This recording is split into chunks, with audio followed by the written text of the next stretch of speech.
सभी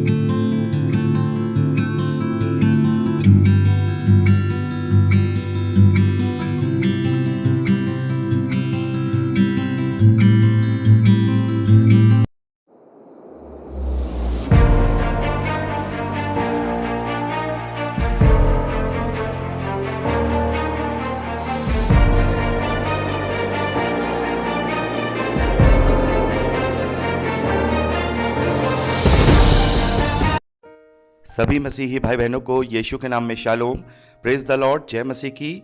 यीशु the saviour ministry और मैं प्रभु यीशु मसीह में आपका भाई जेम्स आप सभी का इस बाइबल अध्ययन कार्यक्रम में एक बार फिर से बहुत बहुत स्वागत करते हैं और परमेश्वर का धन्यवाद करते हैं।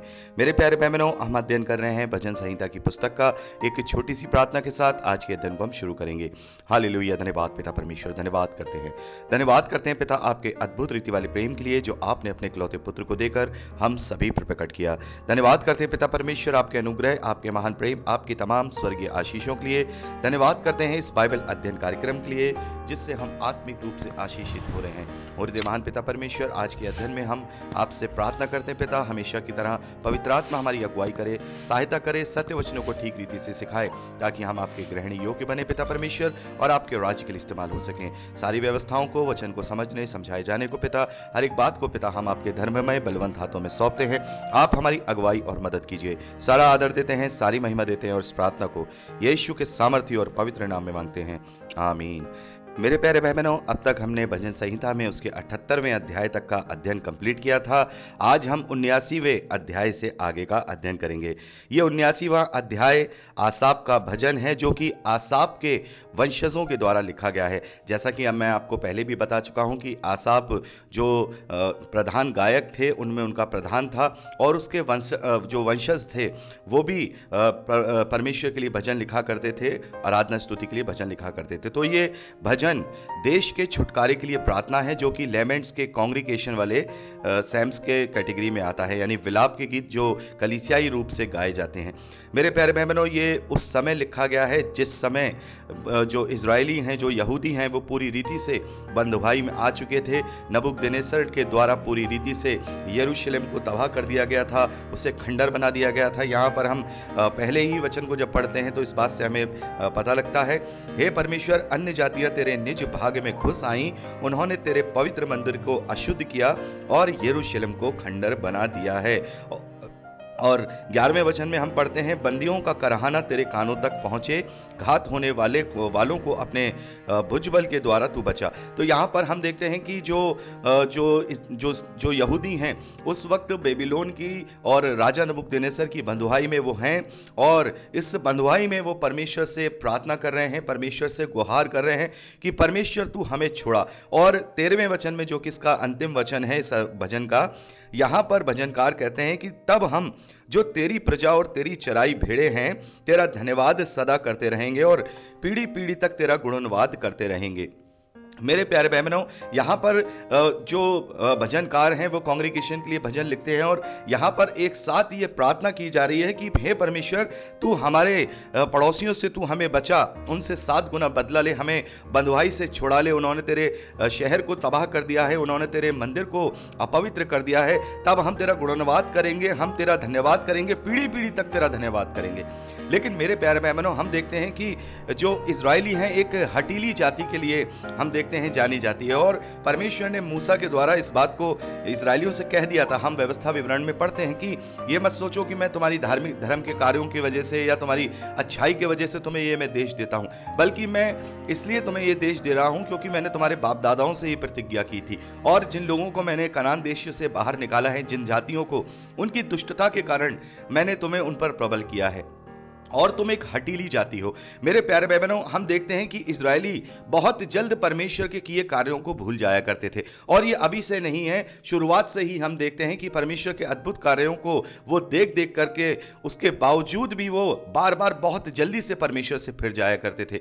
और ये उस जाति की तरह है जैसे एक लाडला बेटा होता है और लाडला बेटा जो होता है वो बहुत ज्यादा बिगड़ जाता है। तो ये इजरायली जाति परमेश्वर का एक तरीके से लाडला है और परमेश्वर हमेशा उनके साथ चलता रहा अपनी प्रतिज्ञा के कारण, और सबसे बड़ी बात अपने उस प्रायोजन के कारण, उस प्लान के कारण जो उसने जगत की उत्पत्ति से पहले रख लिया था प्रभु यीशु मसीह में, इस जाति में से उसे उत्पन्न करना था। तो इस कारण से मेरे प्यारे भाई बहनों, परमेश्वर उनके साथ रहा। लेकिन ये हठीली जाति बार बार परमेश्वर के विरोध में हो जाती थी, बार बार परमेश्वर को भुलाती थी। यहां पर अब ये कह रहे हैं, जब इनके ऊपर विपत्ति आ गई, बंधुआई में चले गए, ये पूरी तरह से इनको बर्बाद कर दिया गया, तब ये कह रहे हैं कि तू हमें बचा, हम तेरा धन्यवाद करते रहेंगे। लेकिन ये पीढ़ी पीढ़ी तक परमेश्वर का धन्यवाद नहीं करते रहे, ये परमेश्वर को भुलाते रहे। और हम इस बात से अंदाजा इस बात को लगा सकते हैं मेरे प्यारे भाई बहनों, इस भजन संहिता में 150 भजन हैं, और 150 भजन में हम देखते हैं कि 56 भजन जो हैं, 56 यानी कि 1/3 से भी ज्यादा भजन केवल जो विलाप के भजन है, लेमेंट साम, आपने देखा ही होगा, मैंने आपको लिस्ट दी है। सबसे ज्यादा संख्या इन लेमेंट साम की है, विलाप के गीतों की है, जिसमें परमेश्वर से सुरक्षा, परमेश्वर से प्रार्थनाएं की गई हैं अपनी सहायता के लिए, अपनी मदद के लिए। और मेरे प्यारे भाई बहनों, हम देखते हैं कि जो थैंक्स गिविंग, धन्यवादी के भजन हैं, वो केवल 17 हैं, और उनमें से भी अधिकांश जो हैं वो दाऊद के समय में लिखे गए हैं, दाऊद के द्वारा लिखे गए हैं, जबकि परमेश्वर उसका साथ दिया करता था।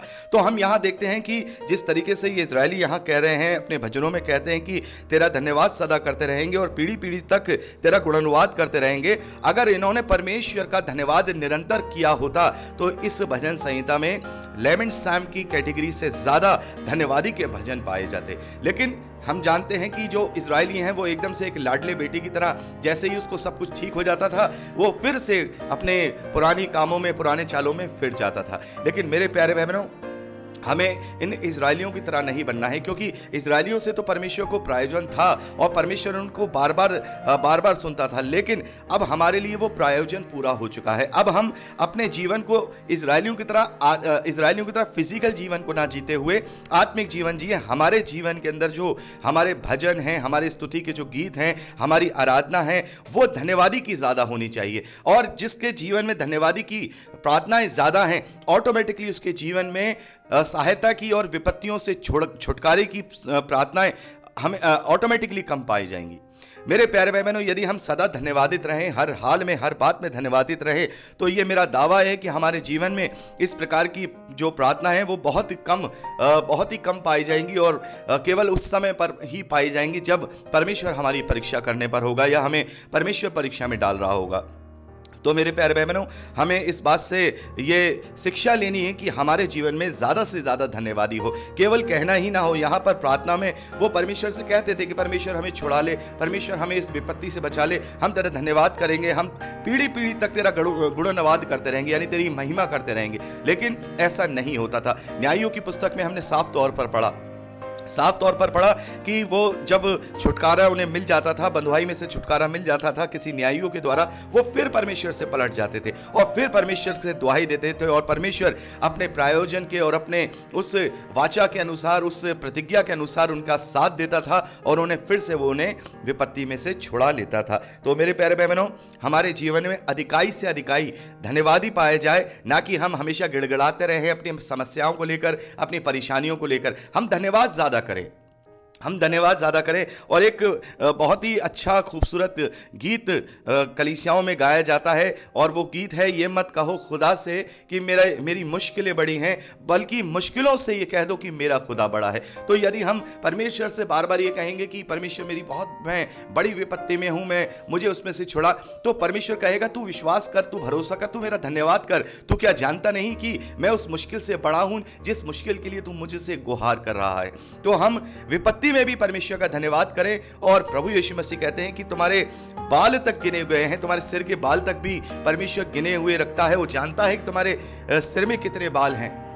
तो वो हमारी विपत्ति को, वो हमारी परेशानी को भी जानता है। तो जब वो हमारा सच्चा पिता है और हमने अपना पूरा हाथ उसके हाथ में दे दिया है, हमने उसकी उंगली पकड़ करके अपने मार्गदर्शन के साथ चल रहे हैं, तो हमारा विश्वास है कि हमारा अच्छा पिता हमारे इस विपत्ति में से जरूर निकालेगा। क्योंकि जैसे एक छोटे बच्चे को ये विश्वास होता है कि मेरे जीवन में अगर ये प्रॉब्लम है तो मेरे माता पिता हैं, वो उसे मेरे जीवन से दूर कर देंगे। वो उसके लिए खुद प्रयास नहीं करता, ना ही वो अपने माँ बाप से कहता है, बल्कि पेरेंट्स को ये पता होता है कि हमें अपने बच्चे की ये प्रॉब्लम दूर करनी है। तो ज्यादा से ज्यादा अपने जीवन में धन्यवादी का जो भजन है, धन्यवादी की जो प्रार्थनाएं हैं, वो हमें लेकर के आनी चाहिए, ताकि हम इन तमाम विपत्तियों से भी बचे रहें, और यदि पड़े भी तो परमेश्वर अपने धर्ममय दाहिने हाथ को बढ़ाकर हमें उसमें से निकाल ले। आमीन। तो मेरे प्यारे भाई बहनों, इस प्रकार से हम यहाँ 79वां अध्याय यहाँ कंप्लीट करते हैं। मैं एक एक वचन यहाँ नहीं पढ़ रहा हूँ, और आप इसको पढ़ करके ही समझ सकते हैं। मैंने आपको जो मेन बेसिक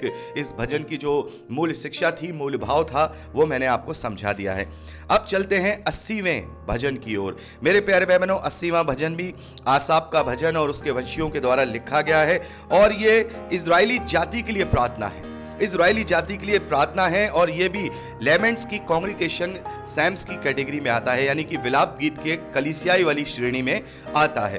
और मेरे प्यारे भाई बहनों, ये इजरायली जाति के लिए प्रार्थना है, और उसका जो मूल, जो हम कहेंगे जो प्रार्थना का भाव है, वो हम तीसरे अध्याय, माफ कीजिएगा, 30वें वचन, 7वें वचन और 19वें वचन में पढ़ते हैं। यहां पर भजनकार कहते हैं कि हे परमेश्वर, हमको ज्यों का त्यों कर दे, और अपने मुख का प्रकाश चमका, तब हमारा उद्धार हो जाएगा।